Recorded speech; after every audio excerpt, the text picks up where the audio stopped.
everyone, this is Lomi, and today I'm making a fantasy dress for Little for All. This pattern is designed for minifees, but will fit other slim minis too because it's made to use really stretchy fabric. I'm using a crushed velvet. I begin by pinning the front side and front center pieces together with right sides together. As always, this pattern is available in my website's pattern archive and is free for personal use. Using a needle designed for stretchy fabrics can really help with your success in a project like this, so make sure your equipment is ready for it. That's kind of a recurring theme in this video actually, but we'll get to that. Right now I sew the front sides to the front center, backstitching at the beginning and end of the seams. I actually ran out of bobbin thread on the very first piece, so right away, right? Make sure everything is ready before you start sewing.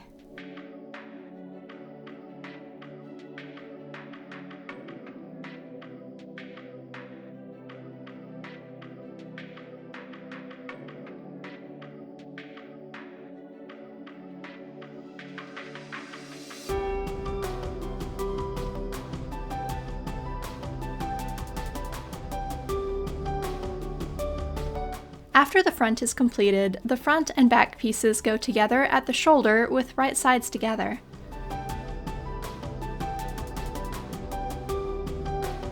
I sew the shoulders shut, backstitching at the beginning and end of each.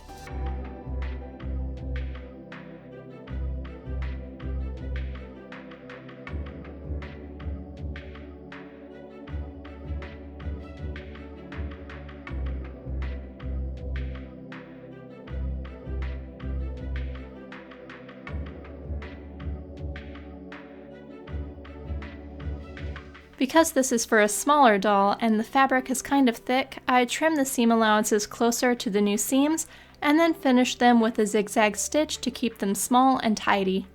Finishing with a zigzag is completely optional because of the material I'm using.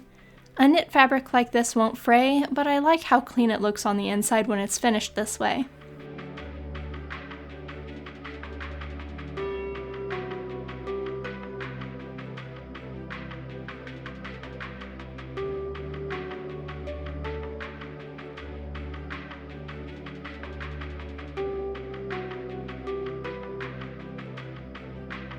After the seams are finished, it's time to assemble the sleeves. The upper and lower sleeves go together with right sides together. Since the fabric stretches most horizontally, it's easiest to pin the ends first, then the middle, to ensure nothing gets stretched out of shape.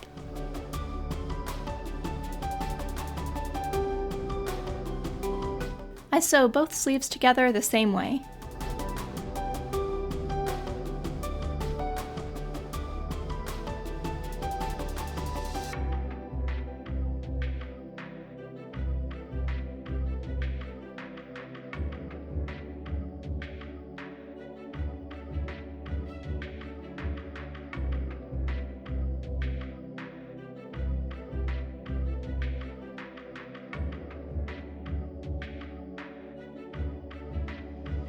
After the sleeves are sewn, I finish the seams with a zigzag stitch.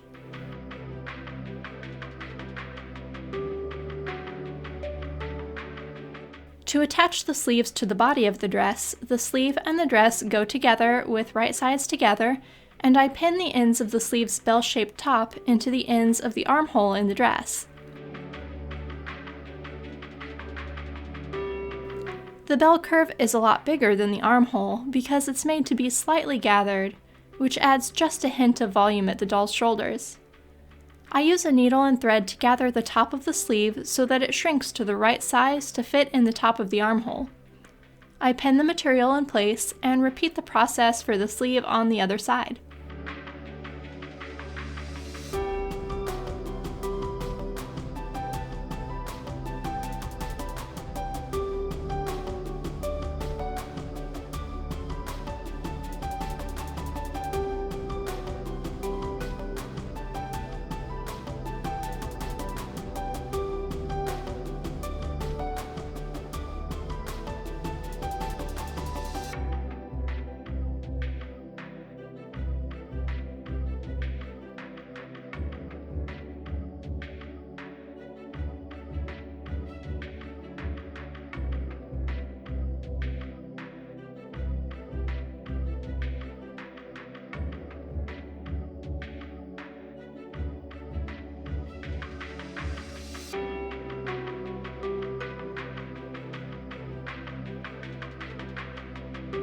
The sleeves get sewn into the shoulder of the dress with a regular straight stitch. I use a pair of tweezers to help guide the gathers.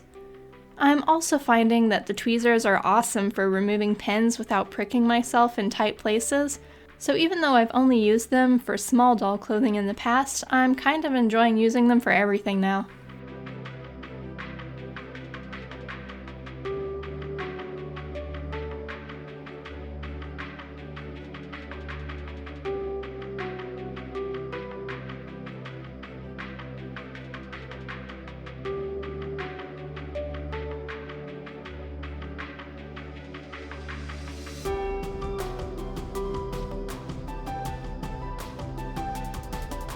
After the sleeves are in, I've finished the new seams with a zigzag stitch.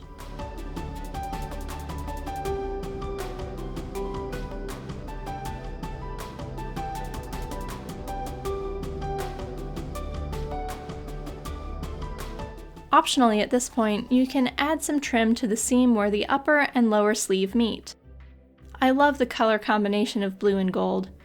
Blue and silver would have been more accurate for this character, but I don't have as much trim in silver to choose from.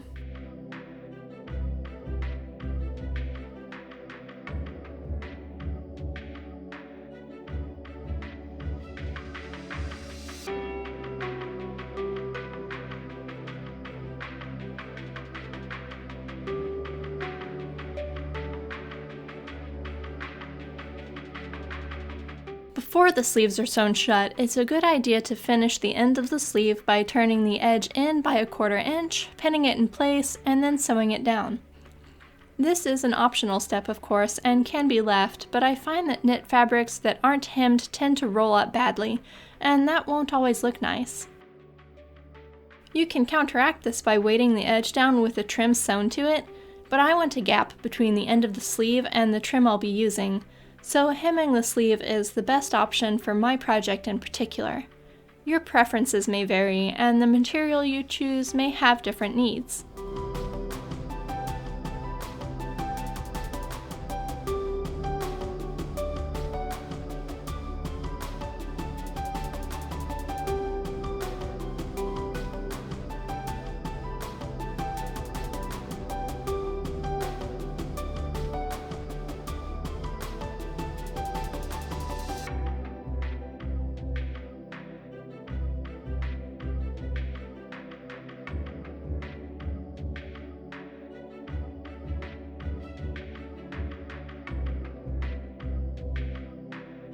After my sleeves are hemmed, I add some trim along the edge of the big sleeve bell.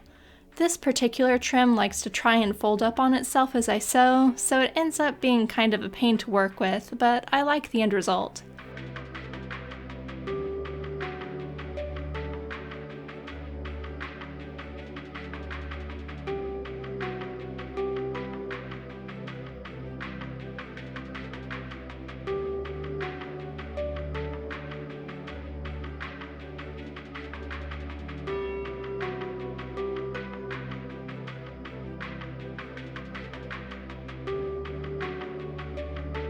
At this point, I feel obligated to emphasize how important it is to check your materials before sewing. When I made this dress, I had every intention of using the eye side of a hook and eye tape so that the back could be laced shut. Turns out I didn't have any, but I didn't know until it was too late, so the next sequence is an exercise in frustration as I end up having to insert a zipper in probably the hardest way possible. If you use a zipper to close your dress, it needs to be done now.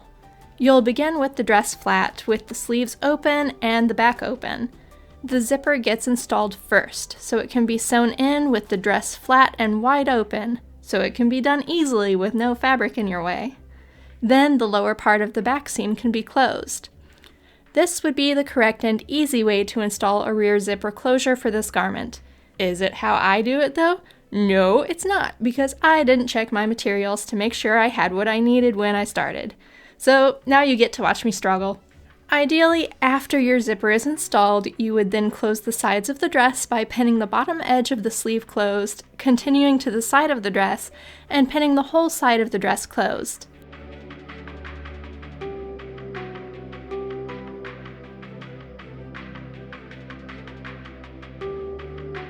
Now the side of the dress and the bottom of the sleeve can be sewn shut all with one seam. Backstitch at the edge of the sleeve to ensure the stitches won't come undone.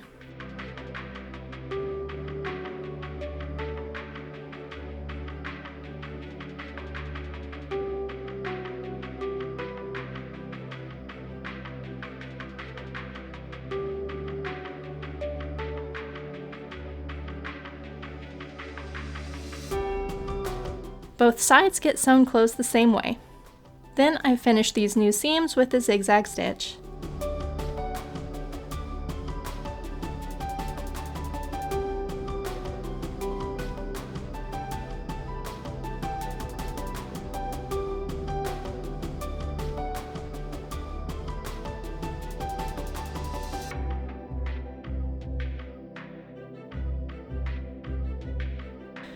To prepare for the hook and eye tape I absolutely do not have, and at this point do not realize I don't have, I fold the edge of the back opening in by 1/4 inch and sew it down, just the first 4 inches or so of the top, on both sides.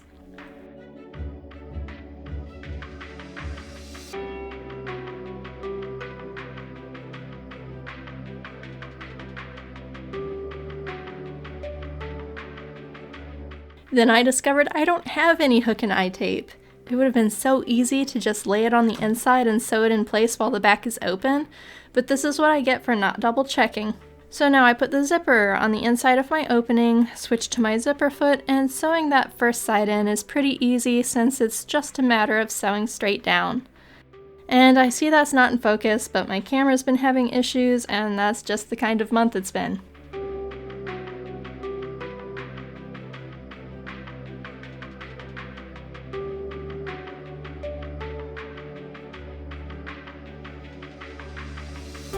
The second half of the zipper is the hard part. Because of how it has to be positioned, I have to sew on the right side of the dress while it's inside out, going down from the neckline and also making the hole in which I'm working smaller by moving the zipper head upward so I can get the presser foot past it. Using the tweezers to keep the fabric out of the way while I sewed inside the tiny neck hole ended up being a lifesaver.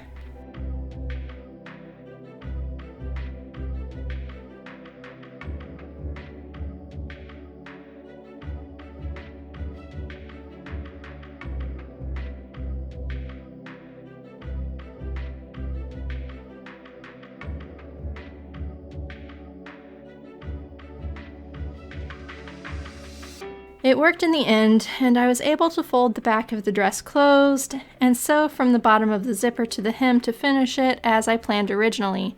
But man, it was not a fun surprise.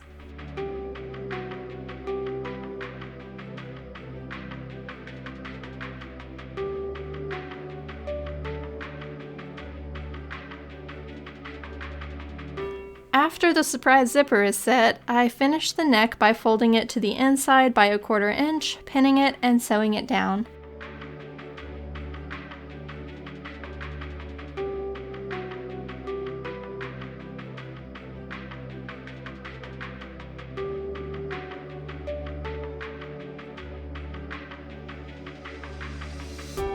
I keep the needle about 1/8 of an inch from the top edge of the dress, which gives a really clean and polished end result.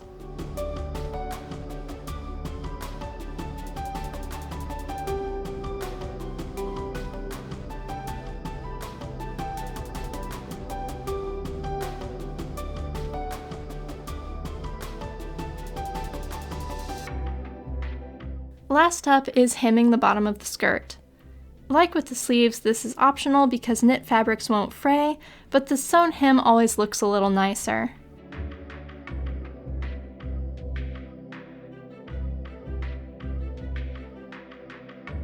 I start at the back and go all the way around the bottom edge of the skirt.